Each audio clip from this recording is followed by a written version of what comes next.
Welcome into Bills Postgame Live. We're presented by Paramount Plus. He's Bills Wall of Famer Steve Tasker. I'm your host, Maddy Glab. In Week 18, the Bills fall to the Patriots with a final score of 23-16.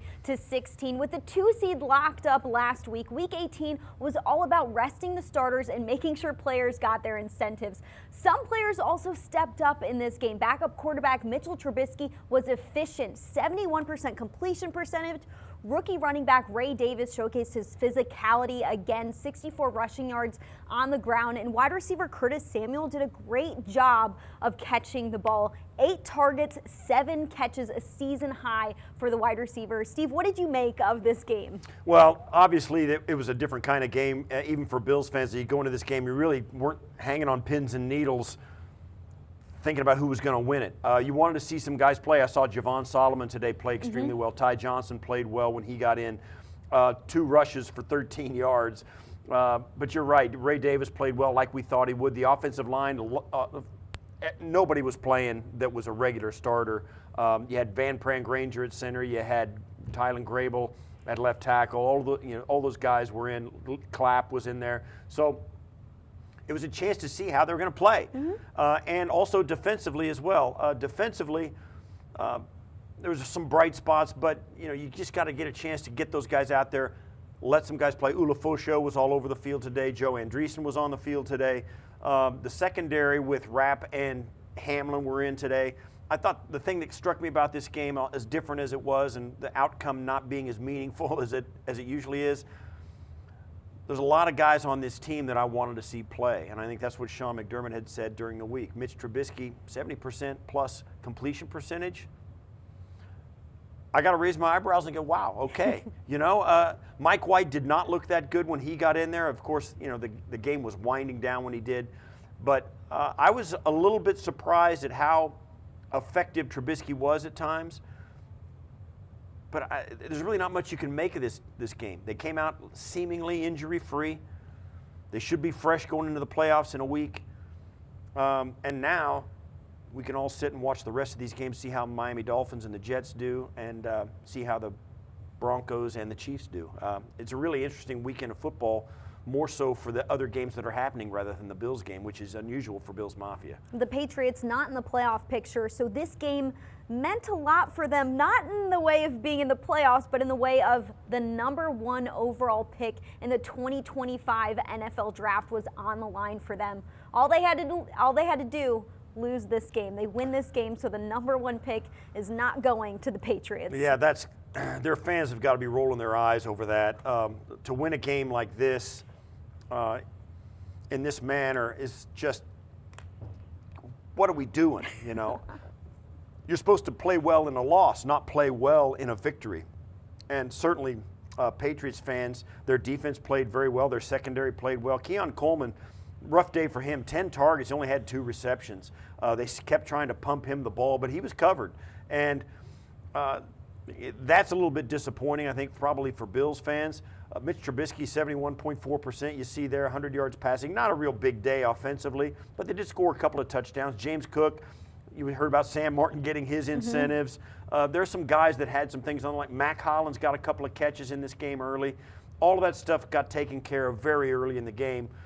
And like I said, some of the younger players, I'd love to see I'm going to look at the All-22 and the condensed version of the game, watch the offensive line. O-line, yeah. Yeah, and watch these guys play. It was pretty interesting to see Van Pran-Granger in there and see how they managed this pass protection. It seemed like, for the most part, they protected extremely well in pass pro. And then the running game, you can say what you want. Certainly, the Patriots were all over the Bills' run game, particularly late in the game, as Joe Brady. The game took 10 minutes to play. The 3-hour game took less than 3 hours to play today because of the running clock and the running game and the lack of incompletions in this game. It's just one of those games. I wish they would have gotten a 14th guy with a touchdown pass. That didn't happen. I know. But overall, is exactly what we expected this game to be. Mid-range scoring, maybe a little high scoring for what we all thought it might be. But I think the coaches and the staff and the personnel evaluators are going to get a lot more out of this than we did. I think the 2 guys that jumped out to me in this game were, 1, Javon Solomon for the Bills, and 2, I got to be honest, Joe Milton for the Patriots. Yeah. He's got some physical tools, and it was fun to watch him play, I got to say. All three quarterbacks on Buffalo's end leave this game without a sack. That means Josh Allen and company, at least Josh Allen, I should say, sacked just 14 times this season, the least in the NFL. Last year, Allen was the least sacked quarterback in the NFL, 24 times. The group allows 10 less this year. Just an efficient season by the offensive line, and great to see some of the backups in there also protecting quarterbacks Mitchell Trubisky as well as Mike White. Our head coach, Sean McDermott, he's on the podium right now, so let's hear what he had to say after this final game of the regular season. By the guys that were out there playing, appreciate that effort. We beat ourselves in some situations, and good for James to get 1,000 yards and then to tie the record there. So a couple bright moments, and with that, I'll turn it over to you with your questions. Sean, you brought James back in. Clearly there was an intent there to get the record, or to tie it, I guess. Why was that important for the organization? Well, I mean, number one, you're trying to make sure you're protecting him as much as we can, and we're smart with it. So we got inside. I think there's a 3. Mitch got inside the 1, 2, or 3 yard line, whatever it was, and we put James in there. He's worked all year. The offense has worked all year, and the O-line in particular, and James. And so get a chance to get it on a short run. It was good to see. There were other examples of that. Vaughn had a sack early. Yeah. Martin's punt. How much of that is building the culture here, knowing, being aware of those things, and trying your best within reason to reward players? Yeah, I think it's a fine line, right? A delicate balance. You want to know, right? You want to be aware, and it's hard because you're trying to put the health of the player and the team first, and so. But you're this close to a milestone, and in this case with James or some of the other guys as well. Joe Andreessen got the start. Yep. He was out there a lot. I think he led the team in tackles. What did you see from him out there today? Yeah, I mean, the thing you're looking for from a middle linebacker is, can he run the defense? Does he handle the operation? How good is the communication? And I'm sure, Joe wants some plays back, but when you have that type of production from a middle linebacker, that's what you're looking for. And then the operation and the communication, I thought, was pretty darn good, especially with some new players out there with him. On health-wise, I know you don't have a lot of information usually, but does it feel like you got out of this game the way you hoped to? Yeah, I'm knock on wood, because sometimes things show up the next day. Yeah, I mean, I feel like it. Let me just knock on wood again, just to make sure. So I'll know a little bit more tomorrow, and when I get back in the locker room. That being the case, I mean, this appears to be the healthiest you've been going into the playoffs for, it seems like, several years. How rewarding is that to get to that point with your full team? Yeah, it's good. You want to be as healthy as you can be going into the playoffs, and as strong as you can be. You went the whole game with Damar, or at least very close to it. Was that intentional? It was. I mean, he's been out. He missed 3 weeks there, and I'm just trying to get him back going and get him back on with T-Rap and that communication. And you talk about the health Sal did in terms of, if you drop a guy back in there, in a playoff game, he hasn't been out there in several weeks, and what does that look like? Can he actually function? So it was good for us to take a look at Damar, Curtis Samuel as well, and for them to get that out there too and get that confidence of, hey, this is what it's like again, game speed, and get into a rhythm here. To have Sam kick that punt in the first half that went inside the 20, got him that incentive. You could have kicked the field goal there, and there was quite a reaction from Sam too when that went there. Like, that was that after half? Was that the one after half? Yeah. Oh, sorry. Yeah. I mean, it was. I mean, I feel good for Sam. That was, you'd like to be able to kick a field goal there. We felt like it was outside of T-Bass's line at that point, just because of the. Felt better about going in the other direction, but yeah. So Sam, good for him. That's important now when you can create field position like that, and so happy for Sam. How about Jamarcus's effort on that play to keep it from going into the end zone? Great effort. Jamarcus is, he's just a great guy to have on the team and in the program, and any role that he's asked to do and embrace, he does, and gives great effort with it. How did you think Mitch did? I mean, he's one play away all the time for you. How did you think he played? Well, I thought it was important both for Mitch and for Mike to get a little bit of run as well. And both, honestly, probably threw the ball a little bit more than we had originally planned for it. Some of those were because of the third downs and then the couple 2-minute drives at the end here for us on offense with Mike. But it's good for those two to get out there, and I thought they both did some good things. Sean, when you have a game like this where a lot of starters watching on the sideline, how do you kind of upshift, if you will, moving into the playoffs, and what's your message to the team? That's a loaded question. That's a lot in that question. We got to take it one game at a time, right? Everything is earned, and there's nothing given in the playoffs, and you're going against the best every week. So we start with 1 week and really one day at a time as we get back in here and find out when we play and take it one day at a time. Understanding you're taking it one day at a time, as you enter the postseason, I guess what would you consider a success during the playoffs this year? Well, I think the ultimate goal every year is to win the Super Bowl. So I don't think I know. We're taking it one day at a time. That's when I've been to the Super Bowl, and I've been there twice. That's how you got to do it. That's how you get it. Hey, one day at a time. Work your tails off to prepare. You can't shortchange it. You want to jump to end of the week and playing the game. Nah, you want to jump to week 2. It's right here. Focus on what's right here and right in front of us. Was it good for you to see Josh be able to keep that streak going, even though it was one play? Yeah, again, just you mentioned it was important to him. Yeah, it was, and for all the right reasons, right? It's not just you guys know Josh. It's not about, hey, well, I want to keep this streak going just because it's important to him that he's out there with his teammates, and so being able to follow through on that, albeit a handoff, it was the right thing to do. Sean, you guys became the first team in NFL history with 30 passing and 30 rushing touchdowns in one season. How does that speak to the balance you guys have been able to have on offense this year, the way Joe has handled calling the offense? Yeah, I mean, we talk a lot about being a two-dimensional threat, two-dimensional offense, and that's important. Controlling the line of scrimmage is a big piece of that, and then Josh's ability to do some things and extend plays, that certainly factors in as well. So good balance overall is always good. We talked about some guys getting some incentives. Vaughn was another one of those guys. Yeah.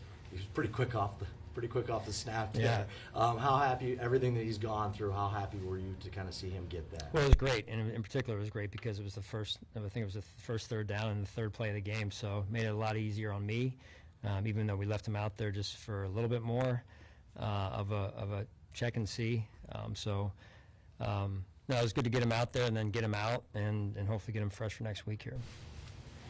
All right, thanks guys. That's it for this room. Hey Bills fans, Paramount Plus is your home to stream live local NFL on CBS games every Sunday all season long, right through the AFC Championship game. So sign up and sign into Paramount Plus today.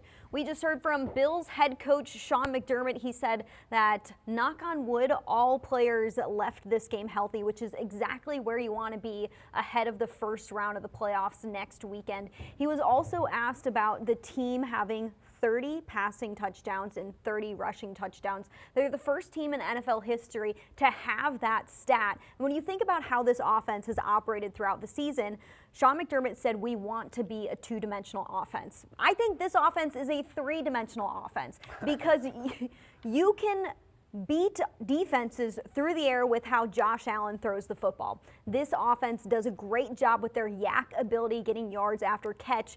They can run over defenses with what they've done on the ground. And Josh Allen, I think, adds a third dimension to this offense. He is so hard to prepare for. He's so hard to scheme for. This offense can be different week to week. They showcase different players every single week, and we saw it with a lot of non-starters playing against the Patriots today. What was your biggest surprise of this offense this season? I think the surprise was that it all went exactly like they planned for it to go. None of this ever goes as planned because there's so many guys out there that are trying to thwart your plan. This all you can eat or everybody eats thing, it turned into a buffet at all you can eat, right?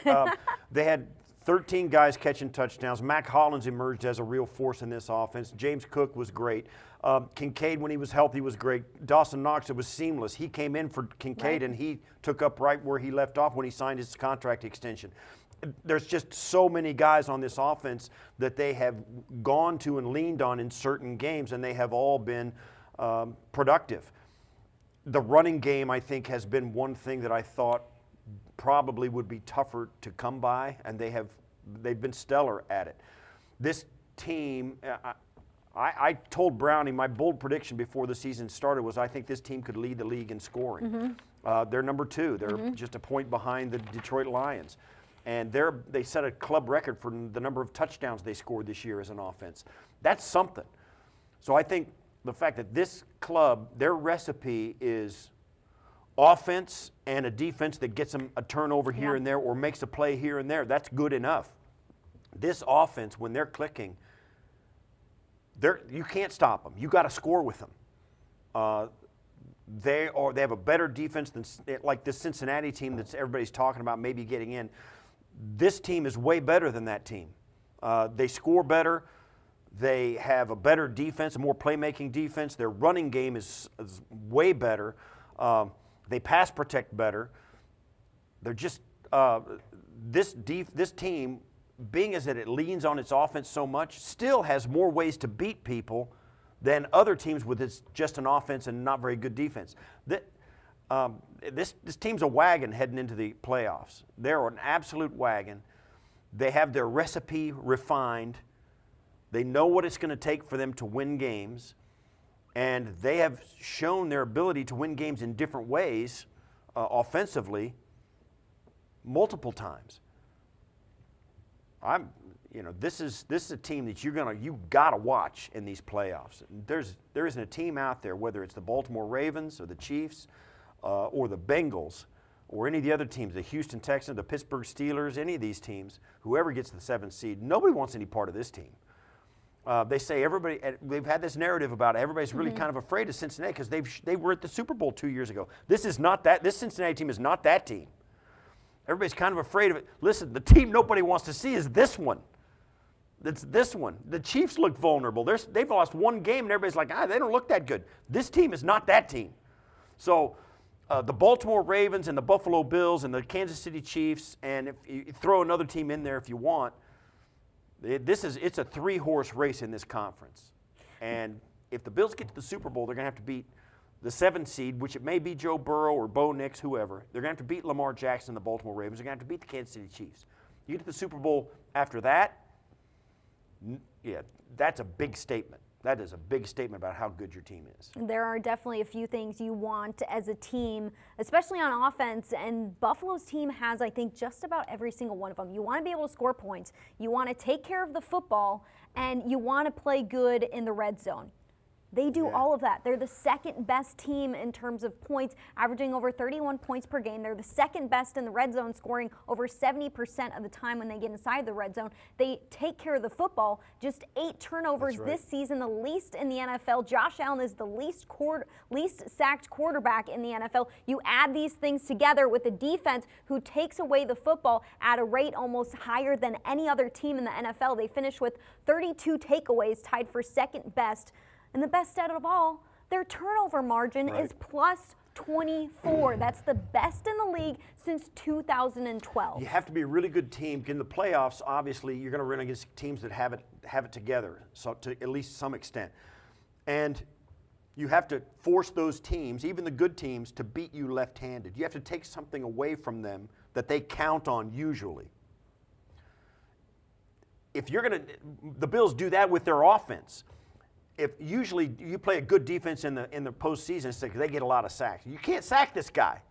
You can't sack the Bills quarterback. You got to stop the run. Well, you can stop the run, but the Bills can throw it as well as they can run it. They can run it as well as they can throw it. They can play left-handed. They can play left-handed and beat you. They can get down close. They can grind it out and put together 12-play drives and score touchdowns. They score touchdowns at a rate in the red zone better than anybody in the league, or as well as anybody in the league. So You've got to keep pace with that. And if your offense isn't at least as good as Buffalo's offense, which there's only maybe 1 or 2 that can even start the conversation, and the Bills have beaten both of them, the Chiefs and the Detroit Lions. That's true. You can't do it.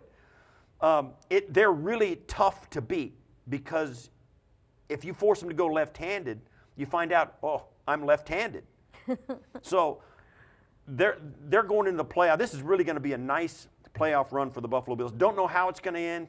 Don't know but this is a team that has positioned themselves perfectly for the guys on this roster and the recipe they're going to have to use to win.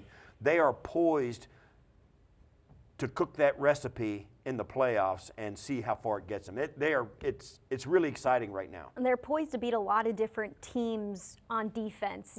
You go up against an opponent and it's like, I don't know if we can beat this defense because they're really good up front, or I don't know if we can beat this defense because they're really good on the back end. This team on offense can beat guys up front. They can beat a defense in the secondary, and that's just what you want. You want to be able to beat teams in different ways, and this offense can definitely do that. We're going to hear from our backup quarterback who is in the locker room after this one, Mitchell Trubisky. Obviously, I know you guys matter, but you still want to win. But kind of assess how this game went for you. For sure, we always want to win. Not the outcome we wanted, but a lot of good experience for a lot of young guys and guys to get some playing time. We'd like to come away with the win, but we know what it is at this point. We're on to next week. Focus on who it is. So I thought a lot of guys did a lot of good things today. I thought a lot did a great job. I thought we ran the ball well, and we just got scored some more points to help us win, but next week. The number of guys hit milestones today, James, touchdowns, 1,000 yards. Vaughn got his incentive for the sacks. Yeah. How important are those things to these guys in this locker room? I think it's big because you want those for those guys, like you see all the work they put in and they deserve those accolades. So for him to get in those touchdowns, reach 1,000 yards, Vaughn get a sack, I think Sam hit something with his punts. Like you want all your teammates to do the very best and get everything deserved. And we've all put the work in, so for them to hit those milestones today, I think it's huge. How about you? Get out of the basement with a rushing total. Yeah, I didn't get any. There's no incentive for that. Yeah. But at least I'm out of the negative. So that was cool to see. Like I said, we'd like to get. I'm sure there's some things I can improve on back to the film, and we'd like to get a win. But overall, it's positive for them today. Now I'm out of the negative and rush yards. How does this team turn the page for the playoffs and get ready to roll? It's just you just flip the page. I mean, this is the last game. You want to win, but I mean, we know what we have in this locker room. We find out who we're playing. We go back home. Win or lose, you flush it, and you get ready for the playoffs now. So we're excited to be back at home this weekend, and whoever we play, we'll be ready. All right, it's now time for this week's Player Spotlight. It's presented by Microsoft Surface. Microsoft Surface is the official tablet and sideline technology of the Buffalo Bills. Today we are highlighting the rookie defensive end Javon Solomon for his game. Had a second high in tackles, second highest in the team. 7 total tackles for him. He also had a fumble recovery, a tackle for loss, and a quarterback hit. Steve, why were you delighted to see his play today? If Joe Milton isn't the athlete he is, Javon Solomon has like 6 sacks in this game. He was all over in the backfield. He played extremely well on the edge. You see here in the run game, he set the edge, fell off and made the tackle inside. He was loose in the backfield on passing plays a ton. He just had a hard time hemming in. Here's the fumble recovery. He had a hard time hemming in Joe Milton. Joe Milton's a really good athlete, and he showed it up, and he really saved himself, a little bit Josh Allen-esque, keeping away from the sacks by Javon Solomon. But Solomon, I thought, did a nice job, played with a ton of energy. You knew this was going to be one of those games where guys were going to get a chance to show what they've got. Really alert here, covering the loose ball in the backfield. But I thought his pass rush and that's the stuff I've watched when I first started. Since the beginning. When I first started pounding Javon Solomon's drum and saying, listen, this is the guy. I was watching him in training camp and in one-on-ones and just in drills and watching him in special teams drills. He's really athletic, and he's got a great base under him. He's got great lateral movement. He's got great cut and change of direction. He's strong and big and heavy enough to bull rush once in a while. And his handwork and footwork are really athletic and quick. And I think at some point he's going to put that together. You see it, flashes of it. And then there's some times when he gets washed down by a bigger offensive tackle, or maybe the guy gets their hands on him and he can't get loose. But, man, consistently, he's a problem. And that's why I was really happy to see him get a lot of snaps today. Javon Solomon has gotten meaningful snaps throughout this season as a rookie defensive end, and I think that's important because of the future ahead of him. This is a guy who this coaching staff would love to see in the rotation at defensive line. And going all the way back to training camp, this was a rookie player who wanted to do as much as possible to get himself ready for life in the NFL. He hung out with Von Miller, stayed at his house for a week in the offseason, trying to soak up anything and everything possible in relation to one of the best pass rushers in the NFL, and that helps him in his first season as an NFL player. Some of the moves that he has already, some of the things that he's trying out at the defensive line, his get off is something that you definitely see. He's got speed getting off the football and getting over to the quarterback. We saw him quickly jump on that ball to get a fumble recovery, one quarterback hit, one tackle for loss. He was a highlight on this defense today. And if you look at the defense as a whole and what they've put together throughout the season, this defense's identity is really being a splash play defense. That's their mindset when they go into games. They want to take away the football so that they can give the offense more chances to score. And we've seen it time and time again. 32 takeaways is what this group finishes with as a whole. It's the second most in the league. You got a defensive coordinator in Bobby Babich, who is a first-year play caller and did a great job of really putting that into his players' minds of take the football away. That's how we're going to be our best. They have had some limitations on defense. We got to be honest. Their third down defense has struggled, and it did today even at times as well. And I'll say Joe Milton, that's one of the things that made him look so good today was the Bills' third down defense. I think this defense has hung its hat on its ability, that you said, to churn out turnovers. That's been their gift to this football team, and that's why this team has remained at the top of the standings throughout the season. And I don't want to get too far down the road because we got a wild card weekend this year. You know, we got to go through this playoffs and hopefully the whole thing, Super Bowl champion, the whole thing. But this is a group that's probably going to be together the next year as well. You got some core guys here that are going to, Keon Coleman, Javon Solomon, Ulafoshio's going to be here, Buffalo Joe's going to be here. Yeah. You've got some guys that are going to hang around this building, and it's really fun to think about them growing. If a guy like Solomon continues to improve, man, they've got their guy, and you got Groot that's going to probably going to get an extension, at least an offer for an extension this year. Fingers crossed he's still here. You've got a core of guys that are going to improve together. Now, certainly, they're going to need some improvement. They need some guys down inside. They need to play better up front, more consistently, and get a better pass rush than they've had. But their pass rush has been good enough to be a contributing factor towards all the turnovers. That has been one of the factors this year. They have not gotten the sack production that they would like, but they have gotten pressure enough to force desperate throws and bad throws and tipped a lot of passes for interceptions. So this is a group that's going to be fun to watch. And no matter how this season ends for the Bills, you got to like the way their roster looks at the end of this season going forward. You spoke about the third down defense, something that struggled throughout the season. Will they hold the Patriots to 4 of 12 on third down opportunities? That's just 33%. That's improvement right there. Also improvement in the red zone, just allowing the Patriots to score touchdowns on 1 of their 3 red zone trips. Von Miller was one of the defensive linemen who was looking out to get an incentive. It hit with 1 sack. He was a happy guy running off that field with that incentive that hit. Several other players also had big smiles on their faces today. Let's hear from Von Miller in the locker room. Well, to be honest, I wasn't even thinking about it, but everybody, teammates, said just get one, just get one. And I had to think about it. But it felt good to have all my teammates supportive of it and all that we did. But we got big fish to fry. Let's talk about these weeks coming up.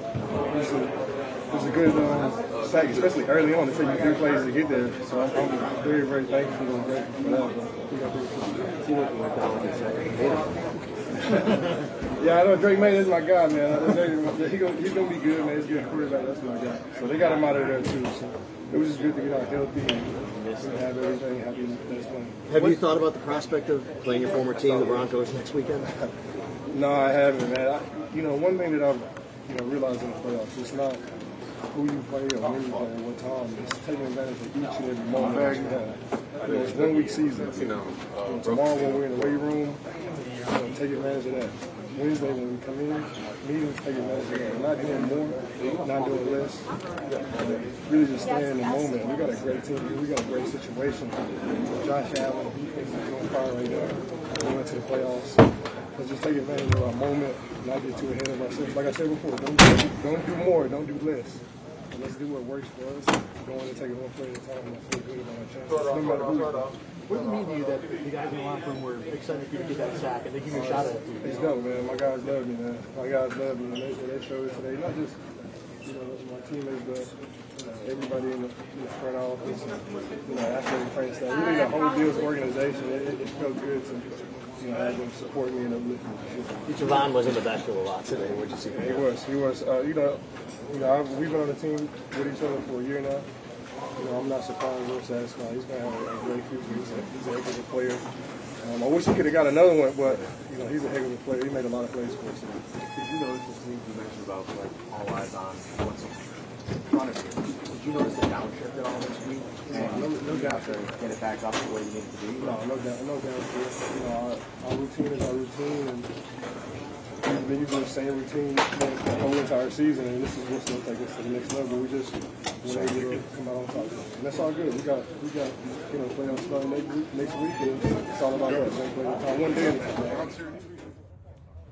Hey Bills fans, Paramount Plus is your home to stream live local NFL and CBS games every Sunday, all season long, right through the AFC Championship game. So sign up and sign into Paramount Plus today. We just heard from edge rusher Von Miller. He had that one sack, which is exactly what he needed to hit an incentive. And it wasn't just Miller. There were several other players who needed a couple things to happen, one thing to happen to get some extra money in that bank account.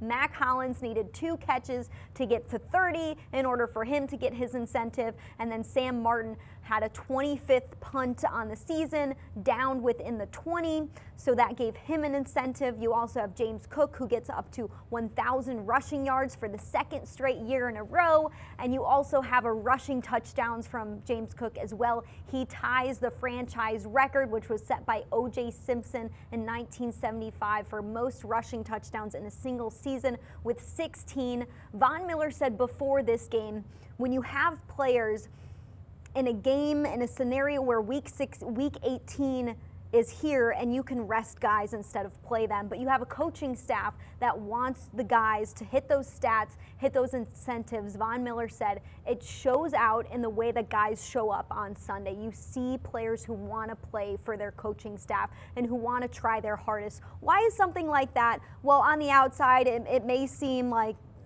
it's big time money that these guys can get, but why is something like that so important? It's one more way tangibly, and nothing more tangible than cash, right? So it tangibly shows that the coaching staff and the organization are in it together with you.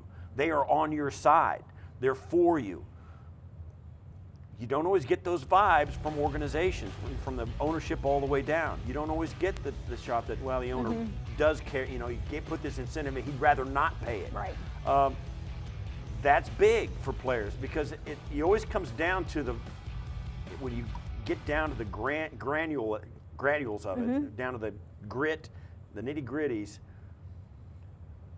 These guys are out there every week, and it's physically a risk. And it physically, this game today, meaningless game, but those guys are still going to hurt tomorrow. They're still going to be achy and pain, and they still took the risk today to go out and play in an NFL game where, average citizen shows like me, they don't survive that stuff, right? And those guys, they put the risk out there. It's not nothing. We watch them play every week, and we think it's nothing. It's not nothing. When you're going out there and you're going to hurt, and your buddies and your teammates are going to hurt. But to know the coaches and the organization are there for you, and they say, listen, let's do this together. We're with you. They're for you. When push comes to shove, you're ready to push and shove for them. It's that simple. It's that simple. You do it because you love the game, but you don't love it for free. It hurts. And you leave pieces of yourself laying all over stadiums, all over the NFL, and you play when you don't feel great. You practice when you don't feel great. You do everything you can to heal up and recover, and the club helps you do that. They're in it with you. But these incentives and stuff, there's been a lot made about it because it kind of comes up now, right? It's important because they don't have to play in this game but to give them that little incentive, and it is big money for the rest of us, right? I think. Vaughn got $1.5 million. Woo! That ain't nothing. And to have this organization say, let's get it for you. Because they're the ones paying it. Yeah. Brandon Beane's the one out there going, yeah, well, I gave it, let's go, get it for him. That's big. You know, that's big in the locker room. And even for me, if I had a buddy who was going to get one of those incentives, man, come on, let's go. It's big. And to have the club on board with it, it's just really, it gets you on a deep level. And so the next week when these guys, tomorrow, when these guys show up here ready to start on wild card weekend, that power, that big cartoon power switch, let's go. They turn the electricity on, let's go. Gives you some fresh legs. it's some energy, let's go. And it does mean something. And, for us out here, it's just numbers on a page, and it's kind of cool. Yeah, I get it. For them, it's real. And it carries a lot of weight in the emotional content you are demanded to pour into this game. To know that the organization loves you for it, you can't put a price on it. Josh Allen had just one snap in this game. He had one snap because it was important for Allen to keep that consecutive start streak going. 115 is his number. It's the longest active streak right now in the NFL. And when you think about the season that Josh Allen has had, even though he had just one snap in this one, my oh my, has it been so fun to watch Allen play the position this season. The command of the offense, the leadership from him, his just defensive awareness. He's almost unguardable on the ground. He can slice a defense up through the air, and his teammates completely play for him. He has so many stats to go along with it that are just so impressive. He's top 10 in touchdowns this year, passer rating, as well as passing yards. One last time I'm going to ask you. I've been asking you for the last 3 weeks, why is Josh Allen so deserving of being named this year's MVP? Well, it's for what he has done for all those guys, the 13 guys who he elevated.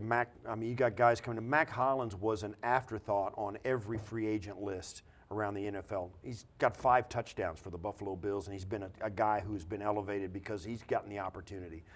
Josh's ability to be the least sacked. The offensive line appreciates that because it's not all them.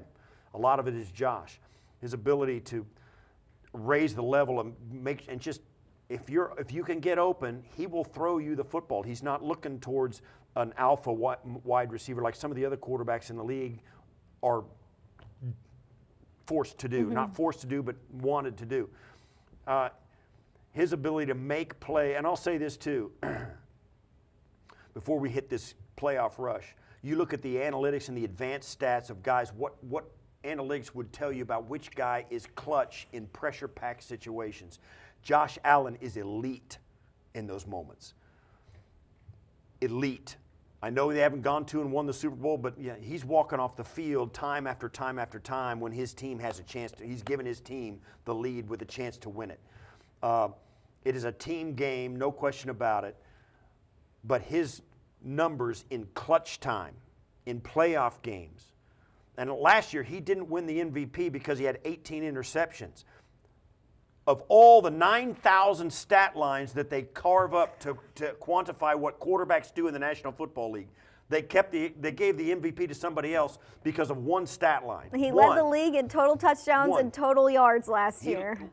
Yes, the total yards and total touchdowns. At the end of it all, at the end of the Super Bowl, and I know the MVP is a regular season award, but at the end of it all, I'll say it one more time, Josh Allen had a better touchdown to interception ratio than the MVP of the league and the comeback player of the year combined. Josh was better than both of those guys combined in touchdowns, interceptions. And it did it because of the clutch in the playoffs is what put him over the top for that. So let's start the playoffs when our guy has been the MVP for this team and around the league, and he's been in that conversation around the league. I don't know if Josh is going to get it for the MVP of the regular season. I don't know. But let me tell you this. When the playoffs start, this is when he has been his best throughout his career. Mm-hmm. So let's sit back and watch him do it again. Yeah, he's the guy who you want to put everything on his back in the fourth quarter with the game on the line. He is the type of player who can finish it off, who can win games for his team. And a lot of times throughout this season, the Bills have been leading by so much. Josh Allen has been able to rest at the end of these games throughout the regular season. He's taken around 11 quarters off this entire season coming into this game because of the leads they've had. So when you think about the stats, what he's put up, the 40 total touchdowns, the 3,700 passing yards, think about the quarters that he also took off because he put in his team in such a great place to win these games. The Bills finished the regular season with a record of 13-4. Next up for them, Super Wild Card Weekend. We do not know the opponent yet. With the Broncos win, it will be the Broncos. If the Broncos lose and the Dolphins win, it'll be the Dolphins. If the Broncos lose and the Dolphins lose, it'll be the Bengals. Want to give you some current score updates. The Broncos are currently ahead 14-0 against the Chiefs. The Dolphins are leading against the Jets 3-0. So, we will all be scoreboard watching for the next couple hours to see who the Bills will play in the first round of the playoffs. Yeah, as long as the Denver Broncos are out in front by 2 scores, it's going to be the Broncos here next weekend. We do not know which game it will be, whether it'll be the 4:30 Saturday, 8 p.m. Saturday, or the 1, 4:30, or 8:15 on Sunday, or the Monday night game. That will all be announced at some point during the Sunday night football game, right. Timing and tonight. Slate of all that stuff. It'll be announced tonight during the what game? The Vikings-Lions game. When that game kicks off. By halftime, I imagine they'll start telling us in the second half what the schedule will be. What a year for the Bills, and now the postseason begins. New life, fresh legs, and a healthy team. A quarterback who is so hard to stop with the second best offense in the NFL. It's everything we want at this point. The Bills are sitting pretty as Wild Card Weekend is right around the corner. We want to thank you for tuning in to Bills Postgame Live. For Steve Tasker, I'm Maddy Glab. We'll see you all next week.